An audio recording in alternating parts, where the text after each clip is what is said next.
first story we're going to talk about today is something I touched on yesterday with the Thomas Dick story, the Thomas Dick and Mungo Dick story. And he plays a small part in this story. But this story is really interesting because it has a lot of parallels to today. And it is considered in human history, the very first mass media event. So we're going back in time to the year 1835. We're in New York City. So they didn't have skyscrapers, they just had scrapers. They didn't go all the way up to the sky. But it was a bustling city. You had all these newspapers that were constantly competing with each other. And one of those newspapers was The Sun. And they had, like I said, a ton of competition. They were a big newspaper, and they actually had two things going for them that gave them an edge over their rivals. One, they had a steam-powered printing press. So they're like, oh, this thing can print 3 papers an hour. Just steam. It actually allowed them to produce massive amounts of paper, but I just imagine it being really slow. There's like a guy playing what's those big pianos? Like an organ. There's like a guy playing an organ to make it work and steam shooting out everywhere. Calliope. Calliope was actually what I was looking for. So the other element they had, and it's funny because nowadays when we think of old-timey newspapers, we immediately think of this, but The Sun was, if not the first, one of the first, and I actually think they were the first, newsboys, newsies. The Sun said, hey, let's get a bunch of street urchins to go out there and yell, extra, extra, read all about it. It was this huge breakthrough in marketing the media.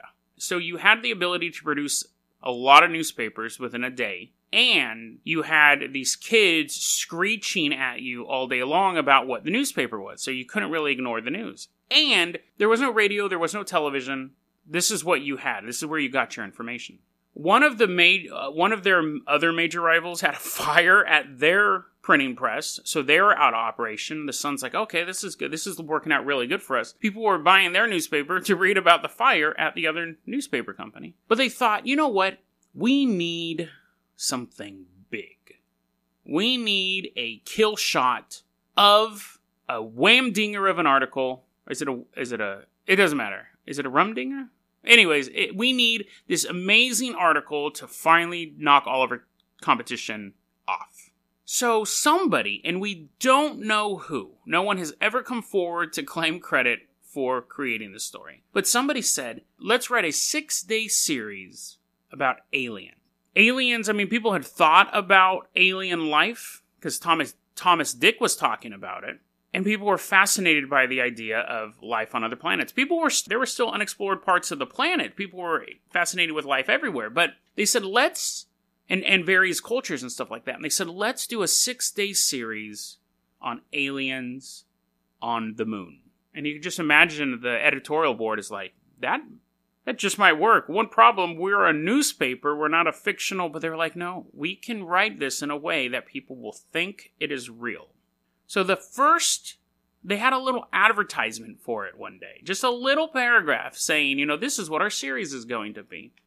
There was a scientist named Sir John Herschel. So he was a knight. He was very, very highly regarded. And they thought, let's just use this real dude's name to set up this fake story. Without his permission or anything. He wouldn't have given it, of course, because of what follows. But imagine, it would be the equivalent today as if someone said, let's say that we found these works of Carl Sagan, and he has all this stuff about aliens.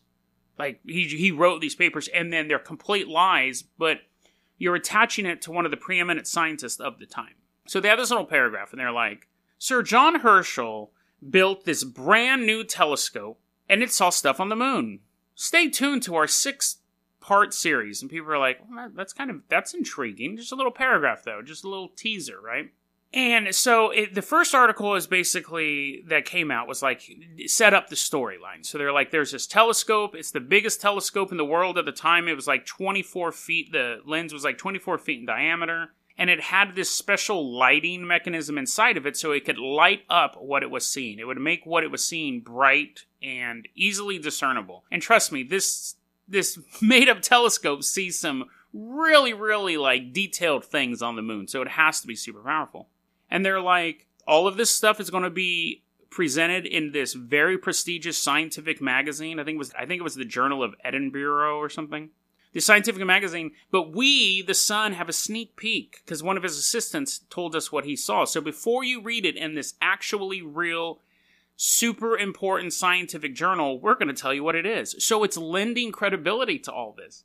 The first article is like he used the telescope and he saw these plants. He saw, like, first he was just looking at the detailed rocks, but then he started noticing these red, crimson, I guess that's the same thing, but these crystals sticking off of the rock. Then he started seeing these flowers and these plants, these weird geometrically shaped plants on the moon. And that was pretty much the first article, and people were like, oh my god, oh, there's life on the moon.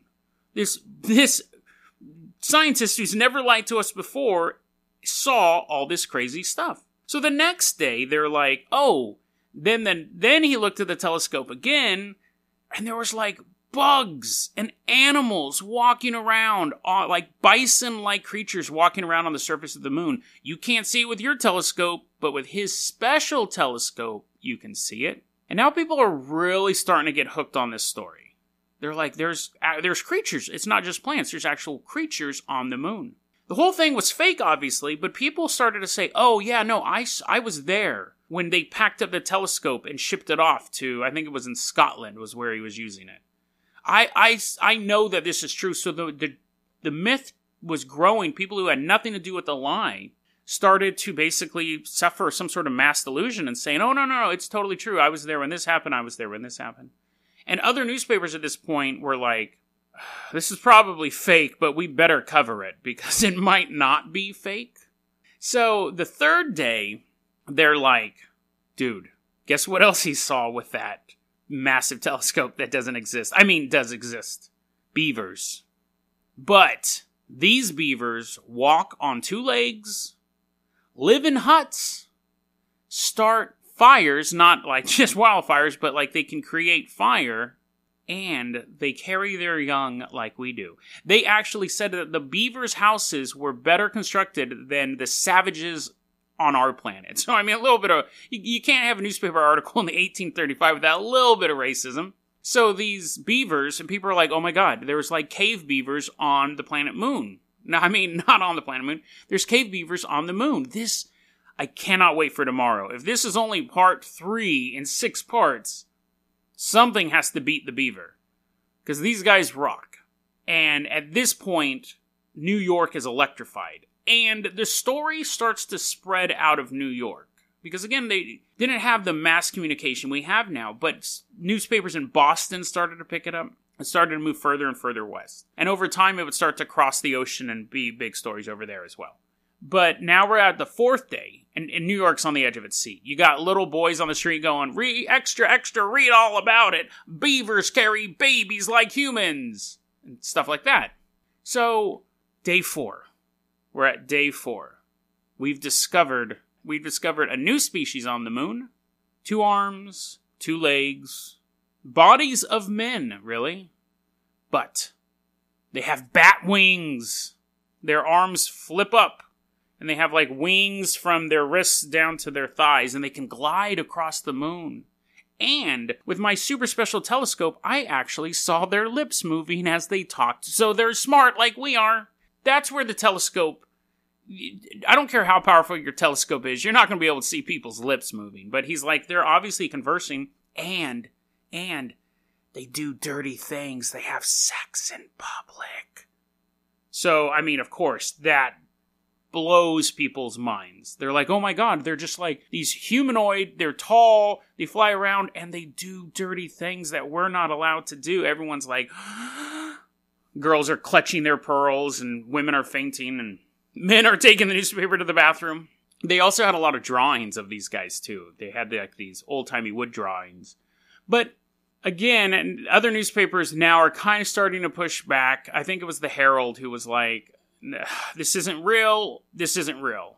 This is all made up. And other newspapers are still saying, we're going to present this article and we don't think it's real, but you guys want to read it, so here you go. And to be fair, the Sun was pretty much mum on it. They weren't like, no, this is absolutely real. They were just presenting the story. But the thing is how do you beat? You're only on day 4, and now you have man-bats. And you have two more segments to go. How do you beat man-bats? You don't, really. The next day was like, oh, we found this weird temple, and it was a huge temple that looked abandoned, and on the top of the temple was like a globe, and then there was like this gold, like a structure that looked like, sculpture that looked like golden fire around the globe, and they're like, and the article's like, does that tell the story of a tragedy that once struck the moon? Or does it tell a story of a tragedy that will strike Earth? Be back tomorrow for part 6. And people weren't disappointed. It didn't add a new creature type, but it's basically the DLC. It didn't add a new creature type, but it added a new plot. It added a mystery. What is this structure? And then on day 6, they're like, there's just some more bad people. They totally gave up on day 6. They basically, again, with the video game analogy, they just did some recoloring on the enemies they already have. They're like, there's just some more bat people. And we noticed there was some bat people walking around the creepy structure, and they were super beautiful. They were like as beautiful as an angel. They looked amazing, like they were jaw-droppingly beautiful. So again, a very, very good telescope. Now, of course, eventually the story starts to get over to England, where Sir John Herschel is, and he hears about it, and first he thinks it's funny. But then everyone was asking, and no matter what he did, everyone's like, so what's going on with the creatures on the moon? And he started to get really irritated. He's like, there's no creatures on the moon, that story's made up, the story's made up. The lie began to fall apart, but this is the interesting thing. Nobody cared. Like, once it was discovered that it was a lie, a joke, nobody cared. There wasn't this huge outrage. The Sun didn't suffer any sort of financial or circulation drop. People just went on with their lives. People are like, that was it. Thank you for making the past 6 days of my life really fun. And that was it. And everyone just went about their business. And it's notable because, looking back, people didn't realize how powerful the media had become. That it could fool millions of people for a period of time with completely made up stuff. And they didn't recognize how powerful the media had become because it was the very first mass media event. Nowadays, we freak out over any even suggestion of fake news. But back then, it was just an entertaining tale that people liked to hear. And it was published as the truth in this newspaper that normally published just the news. So it's an interesting story. Oh, and Thomas Dick, of course, that's where he came in. He shows up and he's like, yes, of course there's people on the moon. I predicted there was 4 billion people on the moon. That's where he showed up. So when this came out as being a hoax, it tarnished his reputation a bit because he was trying to be on the science side. But for the general public, they just enjoyed a good story. But yeah, first mass media event / science fiction story / a lesson in how to structure your reveals. Don't come out with man bats on day 4. You gotta save it, because otherwise you really got nowhere to go from there. They could have said dragons. That probably would have been better.